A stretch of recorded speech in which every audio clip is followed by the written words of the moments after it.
Hello ਬੇਟਾ। ਬੇਟੇ ਅੱਜ ਆਪਾਂ 4th ਚੈਪਟਰ ਸ਼ੁਰੂ ਕਰਨ ਲੱਗੇ ਆ, chemical bonding and molecular structure. ਬਹੁਤ ਇੰਪੋਰਟੈਂਟ ਚੈਪਟਰ ਹੈ ਬੇਟੇ, ਬਹੁਤ ਈਜ਼ੀਲੀ ਤੁਹਾਨੂੰ ਸਮਝ ਆ ਸਕਦਾ, ਥੋੜੀ ਜੀ ਕੰਸੈਂਟਰੇਸ਼ਨ ਚਾਹੀਦੀ ਹੈ।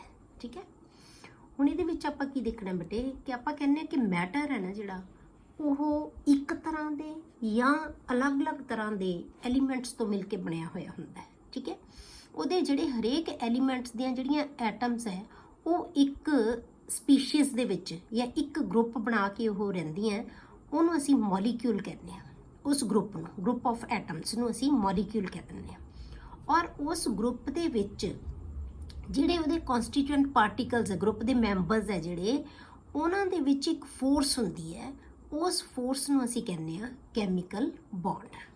ਠੀਕ ਹੈ, ਉਹਨੂੰ ਕਹਿੰਦੇ ਆਪਾਂ chemical bond. The matter is made up of one or different type of elements. A group of atoms of elements exist together as one species having characteristic properties. मतलब ਉਹਦੀਆਂ properties ਹੈ ਜਿਹੜੀਆਂ ਉਹ ਅਲੱਗ ਹੋਣਗੀਆਂ। ਠੀਕ ਹੈ, is called a molecule. A group of atom ਹੈ ਨਾ ਜਿਹੜਾ, ਉਹਨੂੰ ਅਸੀਂ ਕੀ ਕਹਿੰਦੇ ਆ, molecule. ਹੁਣ ਮੋਲੀਕਿਊਲ ਦੇ ਵਿੱਚ ਜਿਹੜੀਆਂ ਐਟਮਸ ਹੈ ਜਾਂ ਆਇਨਸ ਹੈ, ਕੋਈ ਵੀ ਕਨਸਟੀਟਿਊਐਂਟ ਪਾਰਟੀਕਲਸ ਹੈ ਜਿਹਦੇ ਮਿਲ ਕੇ ਮੋਲੀਕਿਊਲ ਬਣਿਆ, ਉਹਨਾਂ ਦੇ ਵਿੱਚ ਜਿਹੜੀ ਫੋਰਸ ਆਫ ਅਟਰੈਕਸ਼ਨ ਹੈ ਨਾ, ਜਿਹੜੀ ਫੋਰਸ ਹੈ ਉਹਨੂੰ ਬੰਨ੍ਹ ਕੇ ਰੱਖਦੀ ਹੈ, ਉਹਨੂੰ ਕਹਿੰਦੇ ਅਸੀਂ chemical bond. The attractive force which holds various constituents together in different chemical species is called a chemical bond. ਉਹਨੂੰ ਆਪਾਂ ਕੀ ਕਹਿੰਦੇ ਆ, ਕੈਮੀਕਲ ਬੌਂਡ। ਜਿਹੜੇ ਕਨਸਟੀਟਿਊਐਂਟ ਪਾਰਟੀਕਲਸ ਹੈ ਇਹਦੇ ਬੇਟੇ, ਉਹ ਐਟਮਸ ਵੀ ਹੋ ਸਕਦੇ ਆ, ਆਇਨਸ ਵੀ ਹੋ ਸਕਦੇ ਆ। ਹੁਣ ਇਹਦੀਆਂ ਕਰੈਕਟਰਿਸਟਿਕ ਪ੍ਰੋਪਰਟੀਜ਼ ਕਿਉਂ ਕਹਿੰਦੇ ਆ, ਕਿਉਂਕਿ ਐਲੀਮੈਂਟ ਦੀਆਂ ਪ੍ਰੋਪਰਟੀ ਜਿਹੜੀਆਂ ਹੈਗੀਆਂ ਪ੍ਰੋਪਰਟੀਜ਼ ਨਾਲੋਂ ਜਿਹੜੇ ਮੋਲੀਕਿਊਲ ਹੈ ਉਹਦੀਆਂ ਪ੍ਰੋਪਰਟੀਜ਼ ਹੈ ਉਹ ਡਿਫਰੈਂਟ ਹੋ ਸਕਦੀਆਂ। ਜਿਵੇਂ ਆਪਾਂ ਵਾਟਰ ਦਾ ਮੋਲੀਕਿਊਲ ਬਣਾਉਂਦੇ ਆ ਬੇਟੇ, ਉਹ ਕਿਹਦੇ ਤੋਂ ਬਣਦਾ ਹੈ, ਹਾਈਡਰੋਜਨ ਤੇ ਆਕਸੀਜਨ ਤੋਂ। ਹਾਈਡਰੋਜਨ ਕੀ ਹੈ, ਗੈਸ ਹੈ। ਆਕਸੀਜਨ ਕੀ ਹੈ, ਗੈਸ ਹੈ। ਬਟ H2O ਕੀ ਹੈ, ਵਾਟਰ ਹੈ ਜਿਹੜਾ, ਉਹ ਕੀ ਹੈ, ਲਿਕੁਇਡ ਹੈ। ਠੀਕ ਹੈ, ਤਾਂ ਜਿਹੜਾ ਮੋਲੀਕਿਊਲ ਬਣੇਗਾ ਉਹਦੀਆਂ ਆਪਣੀਆਂ ਕਰੈਕਟਰਿਸਟਿਕ ਪ੍ਰੋਪਰਟੀਜ਼ ਹੋਣਗੀਆਂ। ਕਲੀਅਰ, ਇਸ ਚੀਜ਼ ਨੂੰ ਯਾਦ ਰੱਖਣਾ। ਹੁਣ ਬੇਟੇ ਸਾਡੇ ਕੋਲੇ ਕੁਐਸਚਨ ਸਾਨੂੰ ਜਿਹੜੇ ਦਿਮਾਗ 'ਚ ਆਉਂਦੇ ਆ ਉਹ ਕੀ ਹੈ, ਹੁਣ ਵਾਈ ਡੂ ਐਟਮਸ ਕੰਬਾਈਨ। ਹੁਣ ਇਹ ਐਟਮਸ ਨੇ ਜੁੜ ਕੇ ਆਪਸ 'ਚ ਮੋਲੀਕਿਊਲ ਕਿਉਂ ਬਣਾਇਆ, why do atoms combine, why do sum atoms combine well set other do not. ਕੁਛ ਐਟਮਸ ਕੰਬਾਈਨ ਕਰਦੀਆਂ, ਕੁਛ ਐਟਮਸ ਨਹੀਂ ਕੰਬਾਈਨ ਕਰਦੀਆਂ, ਇਹ ਕਿਉਂ ਹੁੰਦਾ। ਫਿਰ ਆਪਾਂ ਵੇਖਦੇ ਹਾਂ why do molecules possess definite shape. Molecules ਦੀ ਸ਼ੇਪ ਹੈ ਜਿਹੜੀ ਉਹ ਡੈਫੀਨੇਟ ਕਿਉਂ ਹੁੰਦੀ ਹੈ। ਇਹ ਸਾਰੀਆਂ ਚੀਜ਼ਾਂ ਦੇ ਜਿਹੜੇ ਕੁਐਸਚਨਸ ਦੇ ਆਨਸਰ ਹੈ ਨਾ, ਉਹ ਆਪਾਂ ਨੂੰ ਇਸ ਚੈਪਟਰ ਦੇ ਵਿੱਚ ਆਪਾਂ ਮਿਲਣਗੇ ਆਪਾਂ ਨੂੰ। ਠੀਕ ਹੈ, ਇਹਨਾਂ ਕੁਐਸਚਨਸ ਦੇ ਆਨਸਰ ਦੇਣ ਲਈ ਬੇਟੇ ਬਹੁਤ ਸਾਰੀਆਂ ਥਿਊਰੀਜ਼ ਆਈਆਂ। ਠੀਕ ਹੈ, ਬਹੁਤ ਸਾਰੇ ਸਾਇੰਟਿਸਟ ਨੇ ਜਿਹੜੀਆਂ ਇਹਨਾਂ ਥਿਊਰੀਆਂ ਦਿੱਤੀਆਂ ਜਾਂ ਆਪਣੇ ਕਨਸੈਪਟਸ ਦਿੱਤੇ, ਤਾਂ ਉਹਨਾਂ ਦੇ ਵਿੱਚੋਂ ਜਿਹੜੇ ਇੰਪੋਰਟੈਂਟ ਜਿਨ੍ਹਾਂ ਦੇ ਕੁਝ ਸਿੱਟੇ ਨਿਕਲਦੇ ਆ ਉਹ ਅਸੀਂ ਸਟੱਡੀ ਕਰਦੇ ਹੁੰਦੇ ਹਾਂ ਹਮੇਸ਼ਾ। ਤਾਂ ਹੁਣ ਸਾਡੇ ਇਸ ਜਿਹੜੇ ਚੈਪਟਰ ਦੇ ਵਿੱਚ 4 ਥਿਊਰੀਜ਼ ਆਪਾਂ ਪੜ੍ਹਨੀਆਂ। ਪਹਿਲਾ ਤੁਹਾਡੇ ਕੋਲੇ ਹੈ ਕੌਸਲ ਲਿਊਇਸ ਅਪਰੋਚ, ਜਿਹਨੂੰ ਅਸੀਂ ਲਿਊਇਸ ਥਿਊਰੀ ਵੀ ਕਹਿ ਦਿੰਦੇ ਹਾਂ।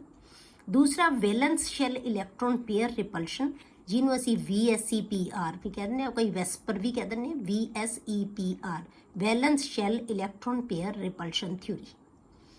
ਠੀਕ ਹੈ, ਤੀਸਰੀ ਪੜਾਂਗੇ ਆਪਾਂ ਵੈਲੈਂਸ ਬੌਂਡ ਥਿਊਰੀ, ਜਿਹਨੂੰ ਅਸੀਂ VBT ਕਹਿ ਦਿੰਦੇ ਹਾਂ।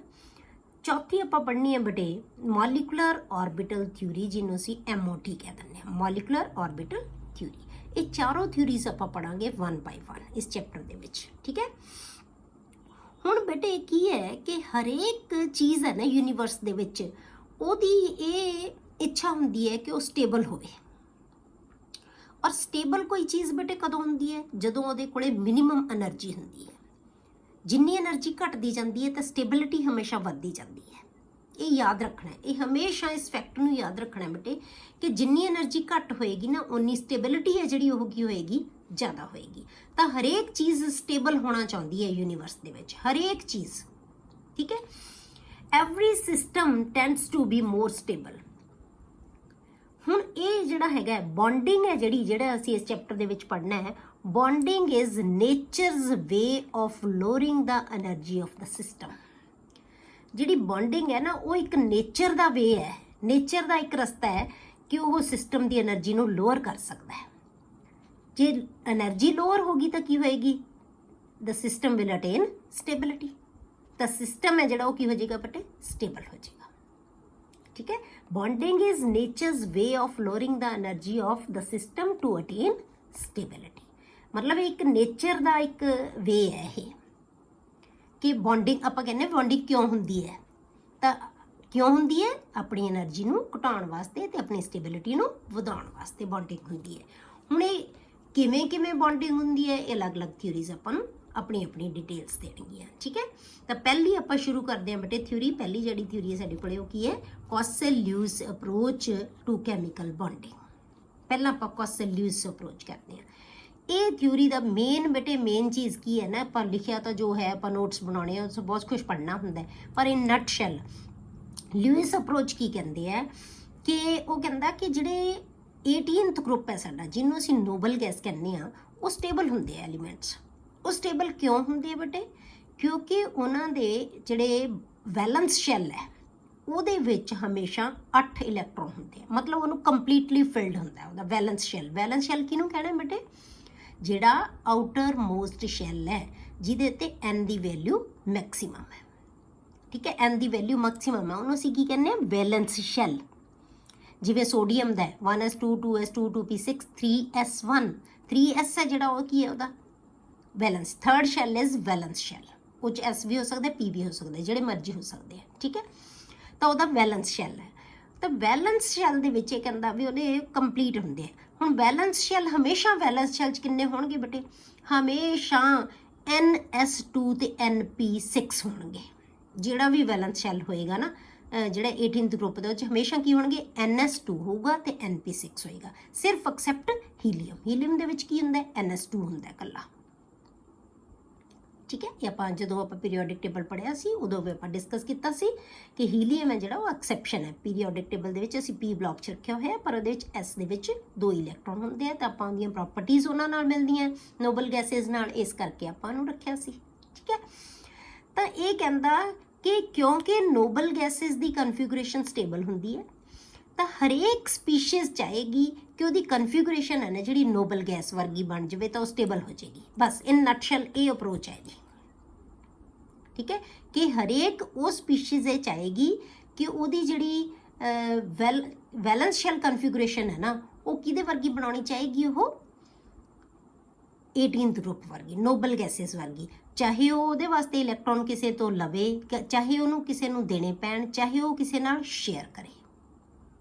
क्लीयर, तो बनाए गए। हुण आपां इहनूं पढ़दे हां भी की है the elements present in group 18 are inert gases या नोबल गैसेस भी कह दिंदे आपां। इनर्ट क्यों है, क्योंकि रिएक्टिव नहीं होंदे।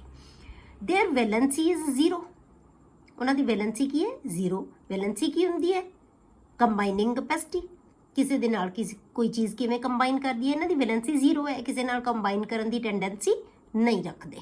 ठीक है, and their atoms can exist independently, तो उन्हां दी एटम्स इंडिपेंडेंटली एग्जिस्ट कर सकती हैं।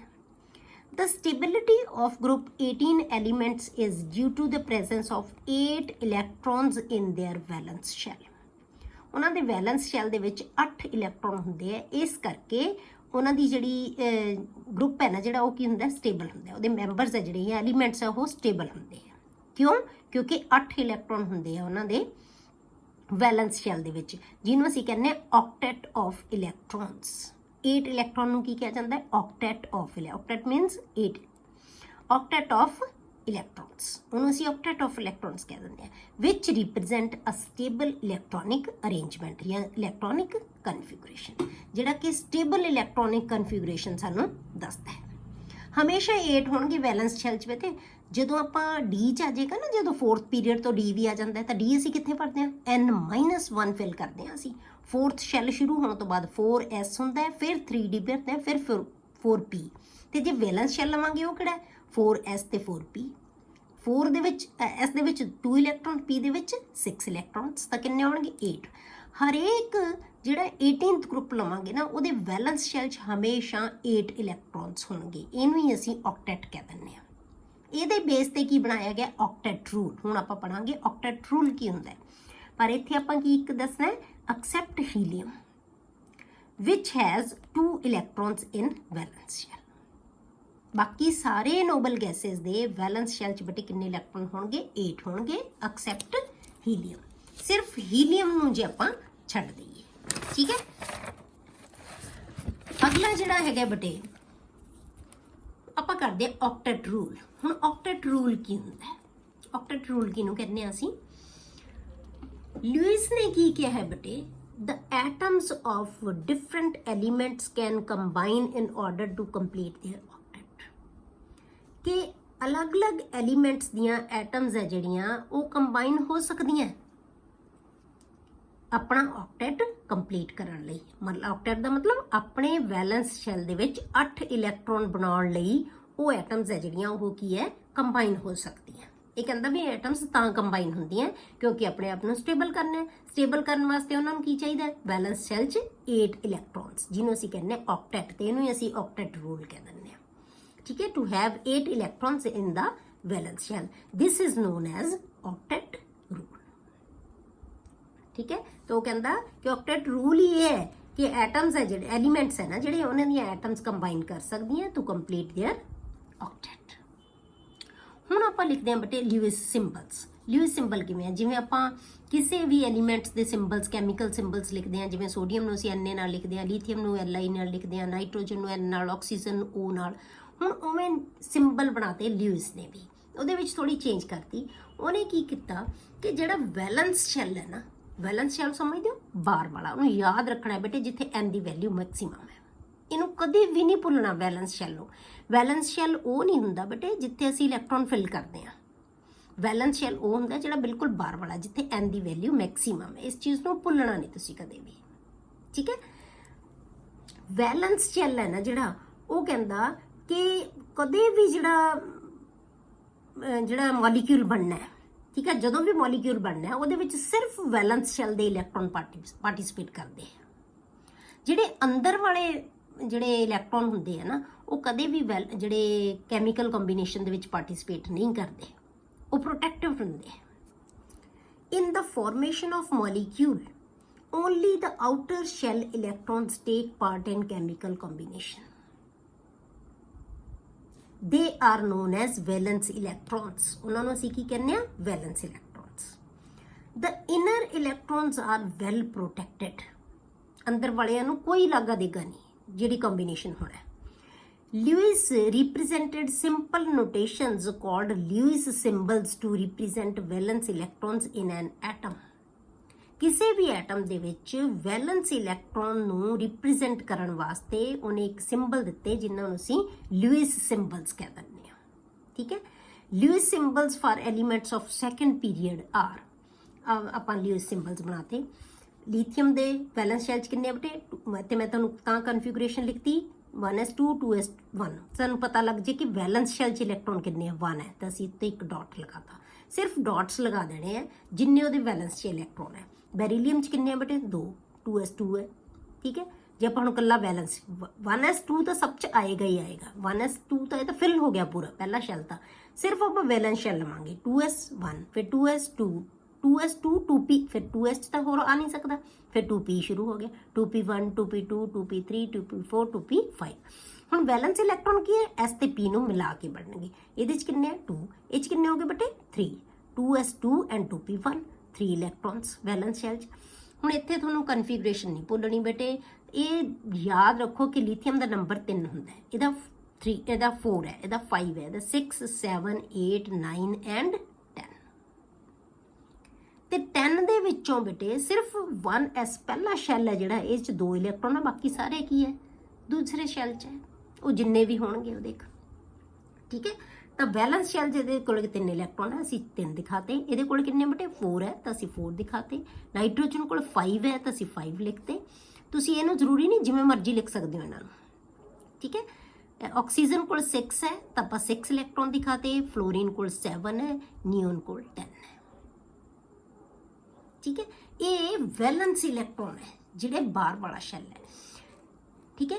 ਹੁਣ ਆਪਾਂ ਦੇਖਦੇ ਹਾਂ ਤਾਂ ਇੱਕ ਚੀਜ਼ ਬੇਟੇ ਇਦੋਂ ਪਹਿਲਾਂ ਸਿਗਨੀਫੀਕੈਂਸ ਕਰਨ ਤੋਂ ਪਹਿਲਾਂ, ਸਿਗਨੀਫੀਕੈਂਸ ਦਾ ਮਤਲਬ ਕਿ ਸਾਨੂੰ ਕੀ ਇਨਫੋਰਮੇਸ਼ਨ ਦਿੰਦੇ ਆ ਇਹ ਸਿੰਬਲਸ, ਇਹਦੇ ਤੋਂ ਪਹਿਲਾਂ ਤੁਹਾਨੂੰ ਇੱਕ ਚੀਜ਼ ਕਲੀਅਰ ਹੋਣੀ ਚਾਹੀਦੀ ਹੈ ਕਿ ਲਿਊਇਸ ਨੇ ਕੀ ਕਿਹਾ ਕਿ ਐਟਮ ਦੇ ਵਿੱਚ ਜਿਹੜਾ ਹੈਗਾ ਤੁਹਾਡਾ ਲਿਊਇਸ ਸਿੰਬਲ ਹੈ ਜਾਂ ਆਪਾਂ ਲਿਖਦੇ ਹਾਂ ਜਿਹੜਾ ਕੋਈ ਵੀ ਐਟਮ ਦੇ ਉਹਨੇ ਕਿਹਾ ਕਿ ਵੈਲੈਂਸ ਸ਼ੈਲ ਦੇ ਇਲੈਕਟ੍ਰੋਨ ਹੈ ਜਿਹੜੇ ਉਹ ਪਾਰਟਿਸਿਪੇਟ ਕਰਦੇ ਆ। ਜਿਵੇਂ ਸਪੋਜ਼ ਕਰੋ ਆਪਾਂ ਬਣਾ ਲਈਏ ਸੋਡੀਅਮ ਦਾ ਆਪਾਂ ਬਣਾਉਣਾ ਹੋਵੇ ਤਾਂ ਆਪਾਂ ਕੀ ਲਿਖਦੇ ਹਾਂ ਬੇਟੇ 281 ਜਾਂ ਆਪਾਂ ਲਿਖਦੇ ਹਾਂ 1s2 2s2 2p 6 3s1 ਆ ਕਨਫਿਗਰੇਸ਼ਨ ਹੁੰਦੀ ਹੈ। ਠੀਕ ਹੈ, ਆਪਾਂ ਕੀ ਬਣਾਤਾ ਇਹ ਨਿਊਕਲੀਅਸ ਹੋ ਗਿਆ। ਠੀਕ ਹੈ, ਇਹ ਹੋ ਗਿਆ ਪਹਿਲਾ ਸ਼ੈਲ ਬੇਟੇ ਜਿਹਦੇ ਵਿੱਚ 2 ਇਲੈਕਟ੍ਰੋਨ ਹੈ। ठीक है 1s फिर आ गया 2s आ गया ਇਹਦੇ ਚ ਕਿੰਨੇ 8 ਹੈ। ਠੀਕ ਹੈ, ਤਾਂ ਆਪਾਂ 8 ਇਲੈਕਟ੍ਰੋਨਸ ਬਣਾ ਦਾਂਗੇ। ਠੀਕ ਹੈ, ਇਹ ਕਿੰਨੇ ਹੋ ਗਏ 7 8 ਇਲੈਕਟ੍ਰੋਨ ਹੋ ਗਏ ਸੈਕੰਡ ਸ਼ੈਲ ਦੇ ਵਿੱਚ। ਭਾਵੇਂ ਸਬ ਸ਼ੈਲ ਕੋਈ ਵੀ ਹੈ, ਮੇਨ ਆਪਾਂ ਸ਼ੈਲ ਚ ਦਿਖਾਤੇ। ਉਸ ਤੋਂ ਬਾਅਦ ਆਪਾਂ ਥਰਡ ਸ਼ੈਲ ਬਣਾ ਲਿਆ ਬੇਟੇ, ਇਹਦੇ ਚ 1 ਇਲੈਕਟ੍ਰੋਨ ਹੈ। ਇਹ ਕੀ ਕਹਿੰਦਾ ਕਿ ਇਹਦੇ ਨਾ 2 ਪਾਰਟ ਬਣੇ ਹੁੰਦੇ ਆ, ਹਰੇਕ ਐਲੀਮੈਂਟ ਦੇ 2 ਪਾਰਟ ਹੈ। ਇਹ ਕਹਿੰਦਾ ਸਿਰਫ ਵੈਲੈਂਸ ਸ਼ੈਲ ਹੈ ਜਿਹੜਾ, ਇਹਨੂੰ ਕੀ ਕਹਿੰਦੇ ਆ ਅਸੀਂ ਵੈਲੈਂਸ ਸ਼ੈਲ। ਠੀਕ ਹੈ, ਇਹ ਕੀ ਹੈ ਵੈਲੈਂਸ ਸ਼ੈਲ। ਇਹਨਾਂ ਇਲੈਕਟ੍ਰੋਨਸ ਨੂੰ ਅਸੀਂ ਵੈਲੈਂਸ ਇਲੈਕਟ੍ਰੋਨਸ ਕਹਿ ਦਿੰਦੇ ਆ। ਉਹ ਕਹਿੰਦਾ ਸਿਰਫ ਕੈਮੀਕਲ ਕੰਬੀਨੇਸ਼ਨ ਦੇ ਵਿੱਚ ਇਹੀ ਪਾਰਟਿਸਿਪੇਟ ਕਰਦੇ ਆ। ਜਿਹੜੀ ਅੰਦਰ ਵਾਲੀ ਚੀਜ਼ ਹੈ ਨਾ, ਆ ਜਿਹੜੀ ਸਾਰੀ ਚੀਜ਼ ਆਪਾਂ ਆ ਲੈ ਲਈ, ਇਹਨੂੰ ਉਹਨੇ ਕਹਿਤਾ ਇਹਨੂੰ ਕਰਨਲ ਮੰਨ ਲਿਆ ਉਹਨੇ। ਇਹਨੂੰ ਕੀ ਮੰਨਿਆ ਉਹਨੇ ਕਰਨਲ। ਇਹ ਕਹਿੰਦਾ ਇਹ ਕਰਨਲ ਹੈ, ਇਹ ਪੋਜ਼ਿਟਿਵ ਹੈ। ਪੋਜ਼ਿਟਿਵ ਕਿਉਂ ਹੈ ਬੇਟੇ? ਕਿਉਂਕਿ ਇਹਦੇ ਵਿੱਚੋਂ ਜੇ ਆਪਾਂ ਆਹ ਚੀਜ਼ ਨੂੰ ਮੰਨ ਲਈਏ 1 ਇਲੈਕਟ੍ਰੋਨ ਬਾਹਰ ਕੱਢ ਦਈਏ ਤਾਂ ਇਹਦੇ ਉੱਤੇ ਚਾਰਜ ਕੀ ਆ ਜਾਣਾ ਬੇਟੇ ਪੋਜ਼ਿਟਿਵ ਆ ਜਾਏਗਾ। ਇਸ ਕਰਕੇ ਇਹ ਪੋਜ਼ਿਟਿਵ ਕਰਨਲ ਮੰਨ ਲਿਆ ਤੇ ਇੱਕ ਨੈਗੇਟਿਵ ਇਲੈਕਟ੍ਰੋਨ ਹੈ। ਇਹਨੂੰ ਅਲੱਗ ਕਰਤਾ ਸਪੀਸ਼ੀਜ਼ ਨੂੰ। ਬਸ ਇਹ ਜਿਹੜਾ ਸਿਰਫ ਜਿਹੜੀ ਵੀ ਸਪੀਸ਼ੀਜ਼ ਦਾ ਬਾਹਰ ਵਾਲਾ ਸ਼ੈਲ ਹੋਏਗਾ ਨਾ, ਉਹਨੂੰ ਛੱਡ ਕੇ ਜਿਹੜੀ ਅੰਦਰਲੀ ਸਪੀਸ਼ੀਜ਼ ਹੈ ਸਾਰੀ, ਉਹਨੂੰ ਕੀ ਕਹਤਾ ਉਹਨੇ ਕਰਨਲ। ਇਹ ਸਾਰੀ ਸਪੀਸ਼ੀਜ਼ ਨੂੰ ਉਹਨੇ ਕਹਤਾ ਕਰਨਲ ਹੈ। ਮਤਲਬ ਇਹਦਾ ਤਾਂ ਕੋਈ ਰੋਲ ਹੀ ਹੈ ਨਹੀਂਗਾ। ਇਹਨੇ ਕੈਮੀਕਲ ਕੰਬੀਨੇਸ਼ਨ ਚ ਪਾਰਟਿਸਿਪੇਟ ਨਹੀਂ ਕਰਨਾ, ਸਿਰਫ ਕਿਹਨੇ ਕਰਨਾ ਵੈਲੈਂਸ ਇਲੈਕਟ੍ਰੋਨਸ ਨੇ। ਤਾਂ ਇਹਨੂੰ ਪੋਜ਼ਿਟਿਵ ਕਰਨਲ ਬਣਾ ਲਿਆ, ਇਹਨੇ ਵੈਲੈਂਸ। ਇਹ ਬੁੱਕਸ ਦੇ ਵਿੱਚ ਦਿੱਤਾ ਹੋਇਆ, ਕੋਈ ਜ਼ਿਆਦਾ ਉਹ ਨਹੀਂ, ਇਹ ਸਮਝਣ ਵਾਲੀ। ਬਸ ਇਹ ਧਿਆਨ ਰੱਖੋਗਾ ਸਿਰਫ ਬਸ ਕੈਮੀਕਲ ਕੰਬੀਨੇਸ਼ਨ ਦੇ ਵਿੱਚ ਵੈਲੈਂਸ ਇਲੈਕਟ੍ਰੋਨ ਨੇ ਪਾਰਟਿਸਿਪੇਟ ਕਰਨਾ। ਬਸ ਇੰਨੀ ਕੁ ਚੀਜ਼ ਤੁਹਾਨੂੰ ਸਮਝ ਆਉਣੀ ਚਾਹੀਦੀ ਹੈ। ਕਲੀਅਰ? ਹੁਣ ਆਪਾਂ ਦੇਖਦੇ ਹਾਂ ਬੇਟੇ ਕਿ ਸਿਗਨੀਫੀਕੈਂਸ ਕੀ ਹੈ, ਕਿ ਕੀ ਸਾਨੂੰ ਪਤਾ ਲੱਗਦਾ ਹੈ ਜਿਹੜਾ ਅਸੀਂ ਸਿੰਬਲ ਲਿਖਦੇ ਹਾਂ ਉਹਦੇ ਤੋਂ ਸਾਨੂੰ ਕੀ ਪਤਾ ਲੱਗਦਾ ਹੈ, ਕੀ ਚੀਜ਼ਾਂ ਦਾ ਪਤਾ ਲੱਗਦਾ ਹੈ ਸਾਨੂੰ। ਦ number of dots around the symbol ਜਿਹੜਾ ਆਪਾਂ ਦੇਖੋ ਬਣਾਏ ਸੀ, ਇਹਦੇ ਜਿੰਨੇ ਵੀ ਅਸੀਂ ਡਾਟਸ ਲਾਏ ਹੈ, ਠੀਕ ਹੈ, represent the number of wellness electrons. ਜਿੰਨੇ ਕਿਸੇ ਦੇ ਡਾਟ ਲੱਗੇ ਹੋਏ ਹੋਣਗੇ ਕਿਸੇ ਸਿੰਬਲ 'ਚ, ਤਾਂ ਉਹ ਡਾਟਸ ਸਾਨੂੰ ਕੀ ਦੱਸਣਗੇ ਬੇਟੇ ਕਿ ਉਹਦੇ ਵਿੱਚ ਇੰਨੇ ਇਲੈਕਟ੍ਰੋਨ ਹੈ, ਵੈਲੈਂਸ ਇਲੈਕਟ੍ਰੋਨਸ ਹੈ। ਠੀਕ ਹੈ, ਦੂਸਰੀ ਚੀਜ਼ number of valence electron help to calculate the valency of element. ਤੇ ਜੇ ਸਾਨੂੰ ਵੈਲੈਂਸ ਇਲੈਕਟ੍ਰੋਨ ਪਤਾ ਲੱਗ ਗਏ ਤਾਂ ਸਾਨੂੰ ਕੀ ਪਤਾ ਲੱਗ ਜੇਗੀ, ਉਹਦੀ ਵੈਲੈਂਸੀ ਪਤਾ ਲੱਗੇਗੀ। ਕਿਉਂਕਿ ਅਸੀਂ ਵੈਲੈਂਸੀ ਕਿਵੇਂ ਕੱਢੀ ਸੀ ਬੇਟੇ, ਜਾਂ ਤਾਂ ਅਸੀਂ ਲਿਖਦੇ ਹਾਂ number of electrons in the valence shell ਔਰ 8 minus number of electrons in the valence shell which is least. ਜਿਹੜਾ ਘੱਟ ਹੋਏਗਾ ਨੰਬਰ ਉਹਦੀ ਵੈਲੈਂਸੀ ਹੋਏਗੀ। ਤਾਂ ਜਿਵੇਂ ਲੀਥੀਅਮ ਤੇ 1 ਹੈ ਤਾਂ 1 ਹੀ ਵੈਲੈਂਸੀ ਹੈ, ਇਹਦੀ 2 ਹੋਏਗੀ, ਇਹਦੀ 3 ਹੋਏਗੀ, ਇਹਦੀ 4 ਹੋਏਗੀ। 4 ਤਾਂ ਜੇ ਤੁਸੀਂ 8 ਚੋਂ 4 ਨੂੰ ਮਾਈਨਸ ਕਰੋਗੇ ਤਾਂ ਵੀ 4 ਆਏਗਾ, ਜੇ 4 ਲੈ ਲਓਗੇ ਤਾਂ ਵੀ 4 ਹੀ ਹੈ। ਮਤਲਬ ਇਹ 'ਚ ਕੋਈ ਫਰਕ ਨਹੀਂ ਪੈਂਦਾ। ਪਰ ਨਾਈਟ੍ਰੋਜਨ ਦੇ ਵਿੱਚ ਇੱਥੇ 5 ਹੈ, ਪਰ ਜੇ ਅਸੀਂ 8 ਚੋਂ 5 ਮਾਈਨਸ ਕਰ ਦਈਏ ਤਾਂ ਕੀ ਰਹਿ ਜਾਂਦਾ 3। ਤਾਂ ਇਸ ਕਰਕੇ ਨਾਈਟ੍ਰੋਜਨ ਦੀ ਵੈਲੈਂਸੀ ਕਿੰਨੀ ਹੈ ਬੇਟੇ 3 ਹੈ। ਮਤਲਬ ਇਹ ਡਾਟਸ ਦੇਖ ਕੇ ਅਸੀਂ ਉਹਦੀ ਵੈਲੈਂਸੀ ਦਾ ਪਤਾ ਲੱਗ ਗਿਆ। ਪਹਿਲਾਂ ਤਾਂ ਸਾਨੂੰ ਪਤਾ ਲੱਗ ਗਿਆ ਕਿ ਉਹ 'ਚ ਵੈਲੈਂਸ ਇਲੈਕਟ੍ਰੋਨ ਕਿੰਨੇ ਆ। ਜੇ ਵੈਲੈਂਸ ਇਲੈਕਟ੍ਰੋਨ ਪਤਾ ਲੱਗ ਗਿਆ ਤਾਂ ਇਹਦਾ ਮਤਲਬ ਸਾਨੂੰ ਕਿ ਉਹਦੀ ਵੈਲੈਂਸੀ ਪਤਾ ਲੱਗ ਗਈ। Number of valence electrons helps to calculate the valency of the element, also called group valence. ਉਹਨੂੰ group valence ਜਾਂ group valency ਵੀ ਕਹਿ ਦਿੰਦੇ ਆਪਾਂ। group valency ਗਰੁੱਪ ਦੀ ਕਿਉਂ ਬੇਟੇ? ਕਿਉਂਕਿ ਇੱਕ ਗਰੁੱਪ ਦੀ ਵੈਲੈਂਸੀ ਹਮੇਸ਼ਾ ਇੱਕੋ ਹੀ ਹੁੰਦੀ ਹੈ। ਜਿਵੇਂ ਪਹਿਲੇ ਗਰੁੱਪ ਦੀ ਵੈਲੈਂਸੀ ਕੀ ਹੈ 1 ਹੈ, ਦੂਜੇ ਸਾਰੇ ਗਰੁੱਪ ਦੀ ਵੈਲੈਂਸੀ ਕੀ ਹੈ 2 ਹੈ, ਤੀਸਰੇ ਦੀ, ਠੀਕ ਹੈ, ਇਦਾਂ ਸਾਰਿਆਂ ਦੀ ਵੈਲੈਂਸੀ ਹੈ ਜਿਹੜੀ ਉਹ ਕੀ ਹੋਏਗੀ ਸੇਮ ਹੋਏਗੀ। ਇਸੇ ਕਰਕੇ ਉਹਨਾਂ ਦੀਆਂ ਕੈਮੀਕਲ ਪ੍ਰੋਪਰਟੀਜ਼ ਸੇਮ ਹੁੰਦੀਆਂ, ਕਿਉਂਕਿ ਉਹਨਾਂ ਦੀ ਵੈਲੈਂਸੀ ਸ਼ੇਲ ਹੈ ਸੇਮ ਹੈ। ਕਿਉਂਕਿ ਪ੍ਰੋਪਰਟੀਜ਼ ਦੇ ਵਿੱਚ ਸਿਰਫ ਪ੍ਰੋਪਰਟੀਜ਼ ਕਿਹਦੇ ਤੇ ਡਿਪੈਂਡ ਕਰਦੀਆਂ ਵੈਲੈਂਸ ਇਲੈਕਟ੍ਰੋਨਸ ਤੇ। ਤਾਂ ਵੈਲੈਂਸ ਇਲੈਕਟ੍ਰੋਨ ਹਮੇਸ਼ਾ ਇੱਕ ਗਰੁੱਪ ਦੇ ਮੈਂਬਰਸ ਦੇ ਸੇਮ ਹੁੰਦੇ ਆ। ਇਸ ਚੀਜ਼ ਨੂੰ ਯਾਦ ਰੱਖੋ, ਠੀਕ ਹੈ। ਇਹ ਤਾਂ ਆਪਾਂ ਪੀਰੀਓਡਿਕ ਟੇਬਲ ਦੇ ਵਿੱਚ ਬਹੁਤ ਡਿਟੇਲ ਪੜ੍ਹੀ ਹੋਈ ਹੈ। group valence is generally equal to the number of dots in the Lewis symbol, मतलब कि valence electrons और 8 minus number of dots, या कह लो 8 minus number of valence electrons। dot ਅਸੀਂ ਕਿਹਨੂੰ ਕਹਿੰਦੇ ਆ valence electrons, ठीक है। एग्जाम्पल ਆਪਾਂ ਦੇਤੀ Lewis symbol of carbon is 4, ਆ ਦਿਖਾਇਆ ਆਪਾਂ 4 valence electron ਸ਼ੋਰ ਕੀਤੇ, ਇਹਦਾ ਮਤਲਬ ਇਹਦੀ ਵੈਲੈਂਸੀ ਕਿੰਨੀ ਹੈ 4 ਹੈ। ठीक है, its valency is equal to number of dots, that is 4।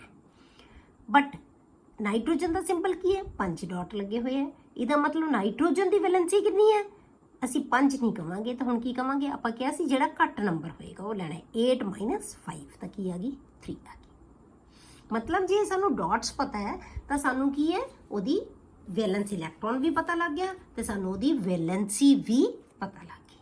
ਠੀਕ ਹੈ, ਹੁਣ ਕੈਮੀਕਲ ਬੌਂਡਿੰਗ ਦੇ ਨਾਲ ਕੀ ਰਿਲੇਸ਼ਨ ਹੈ, ਇਹਦੇ ਫੈਕਟਸ ਕੀ ਹੈ। Facts stated by Kossel in relation to chemical bonding. ਹੁਣ ਇਹਦੇ ਵਿੱਚ ਕੀ ਹੈ, ਹੁਣ ਆਪਾਂ ਕੀ ਦੱਸਦੇ ਹਾਂ ਬਟੇ ਇਹਦੇ ਵਿੱਚੋਂ ਕਿ ਪੀਰੀਓਡਿਕ ਟੇਬਲ ਦੇ ਵਿੱਚ ਜੇ ਆਪਾਂ ਦੇਖੀਏ, ਹੁਣ ਆਪਾਂ ਪੀਰੀਓਡਿਕ ਟੇਬਲ ਪੜ੍ਹਿਆ ਹੋਇਆ ਉਹਦੇ ਬਾਰੇ ਤੁਹਾਨੂੰ ਕੋਈ ਇਹ ਸੋਚਣ ਦੀ ਲੋੜ ਨਹੀਂ ਕਿ ਸਾਨੂੰ ਕੁਝ ਪਤਾ ਨਹੀਂਗਾ।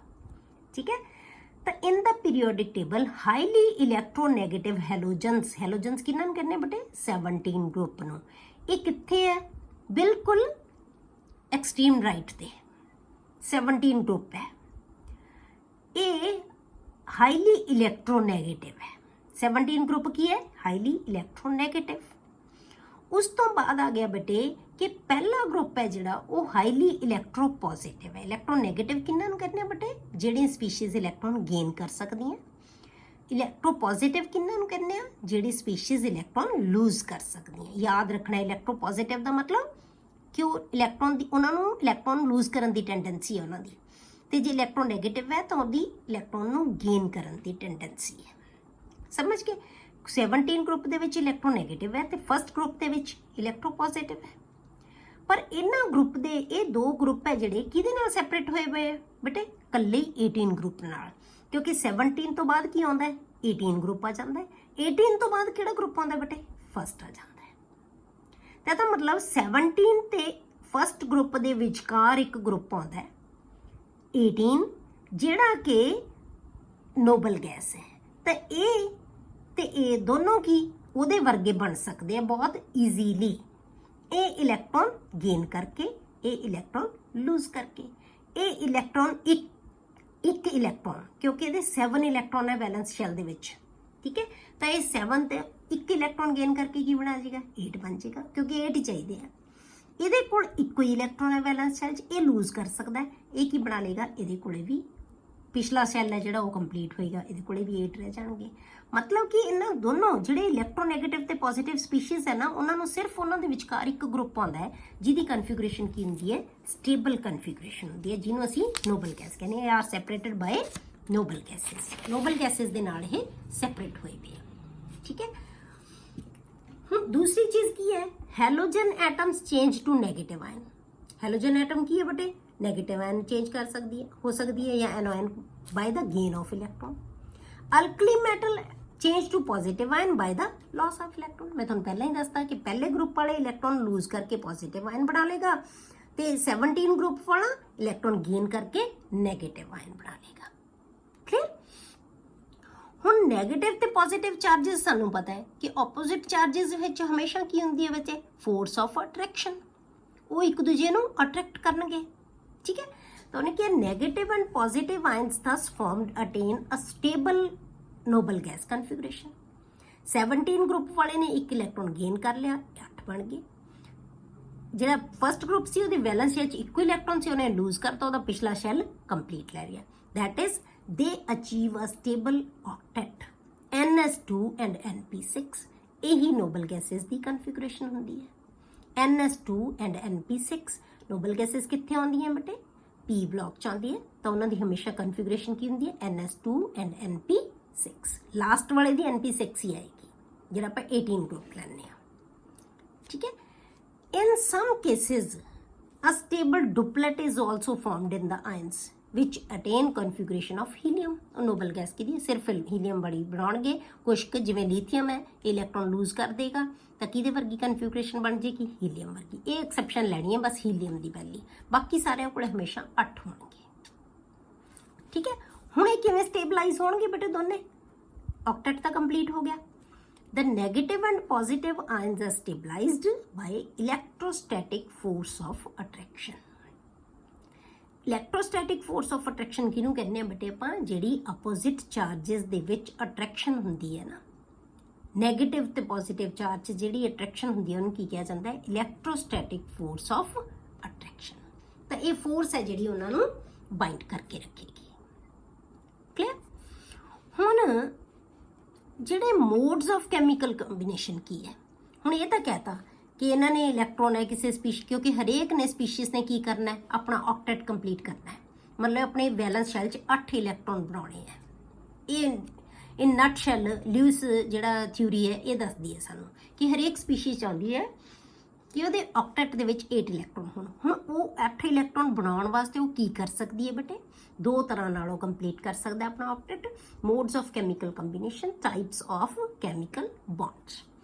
According to octet rule, the atoms take part in the bond formation to complete their octet.